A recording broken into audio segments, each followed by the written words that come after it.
కృపగల యేసయ్య నామములో ఈ ఉదయకాల ధ్యానాంశాలు వినుచున్న మీ అందరికీ శుభములను తెలియచేస్తూ ఈ ఉదయకాల ధ్యానాంశము కొరకే దేవుని వాక్యాన్ని చదువుదాం. పరిశుద్ధ గ్రంథములో నుండి యోహాను సువార్త 3వ అధ్యాయము 3వ వచనాన్ని చదువుదాం. అందుకు యేసు అతనితో, ఒకడు క్రొత్తగా జన్మించితేనే కాని అతడు దేవుని రాజ్యమును చూడలేడని నీతో నిశ్చయముగా చెప్పుచున్నానెను.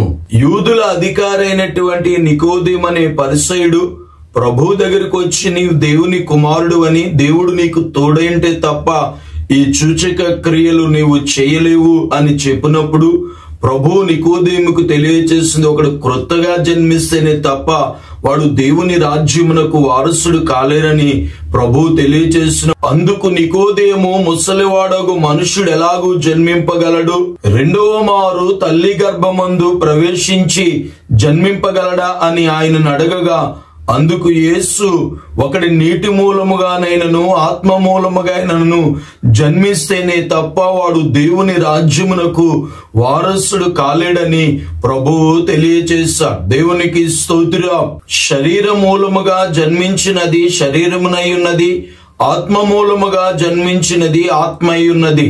ఒక వ్యక్తి నేను పాపిని అని గ్రహించి ఆ వ్యక్తి తన పాపముల కొరకై యేసు క్రీస్తు ప్రభుల వారిని సొంత రక్షకునిగా అంగీకరించి యేసు రక్తము చేత కడగబడి పాప క్షమాపణ నిమిత్తమై మారు మనసు పొంది బాప్తిస్మము పొందడము ద్వారా అతడు రక్షింపబడతాడు. యేసుని ఎవరు హృదయమందైతే విశ్వసిస్తారో వారు హృదయము మార్పు చెందుతుంది. వారు అప్పటి వరకు శరీరానుసారంగా జీవించిన వారు అప్పటి నుండి ఆత్మానుసారంగా జీవించటము వారిలో గొప్ప మార్పు కలుగుతుంది. వారు ఆత్మానుసారమైన జీవితాన్ని కలిగి జీవిస్తారు.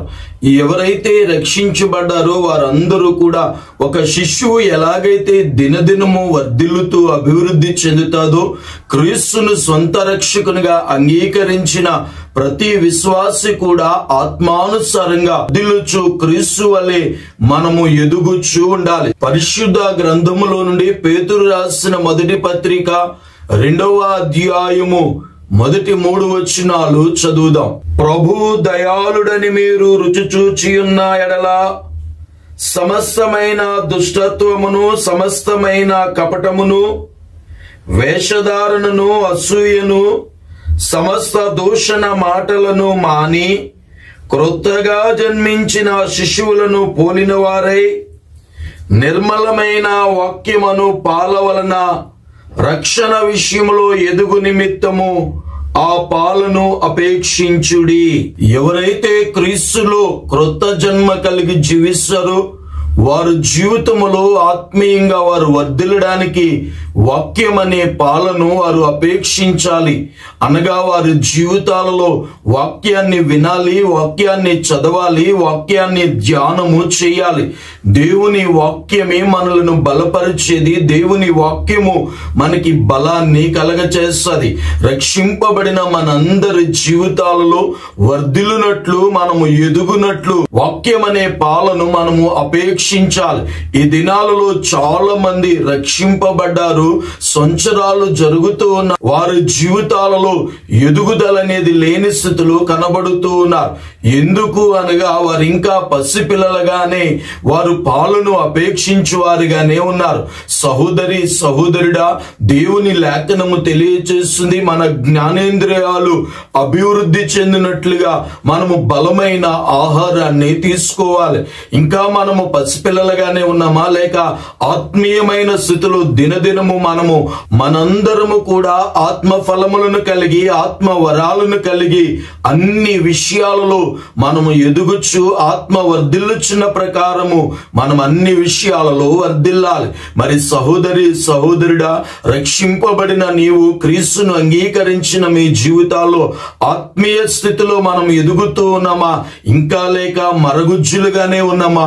ఈ దినమే మన యొక్క ఆత్మీయమైన స్థితిని ఒక్కసారి మనం పరిశీలన చేసుకుని మనము క్రీస్తులో అన్ని విషయాలలో ఎదుగునట్లుగా వాక్యానుసారంగా జీవిందాము. అలాగూ జీవించినట్లు దేవుడు మనందరికీ సహాయము చేయునుగాక. ఆమేన్. ప్రార్థన చేసుకుందాం. ప్రార్థనలో ఏకీభవిద్దాం.